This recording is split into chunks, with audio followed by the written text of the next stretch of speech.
आज वोटिंग है, बीजेपी के साथ लड़ाई हो रहा है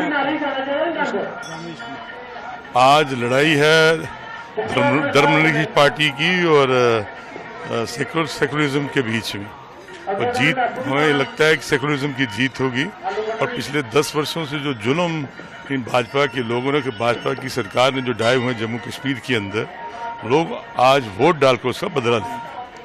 आप एनसी और कांग्रेस सरकार आएगा तो 370 लेके आएंगे, ऐसा होता? नहीं, ऐसी कोई बात नहीं। कांग्रेस ने कुछ नहीं कहा कि 370 लेके आएंगे, लेकिन हाँ, ये मांग हमारी जरूर होगी कि जम्मू कश्मीर के अंदर जम्मू के नौजवानों को उनका हक मिले, नौकरियां उनके लिए महफूज रहें, ज़मीनें उनकी महफूज रहें, और जो हमारी स्टेट का दर्जा उसको बहाल किया, स्टेटहुड का बिल्कुल।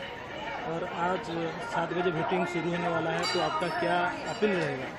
मेरी तो लोगों से यही अपील है कि सच की लड़ाई के लिए हम लोग लड़ रहे हैं, और जम्मू कश्मीर के हक के लिए हम लोग लड़ रहे हैं, और लोगों से यही अपील है कि वोट डालने के लिए जाएं, और वोट घर बैठ के नहीं, ये जो लड़ाई है इसको हमने जीतना है, और लोग बाहर निकलें और सच्चाई का साथ दें।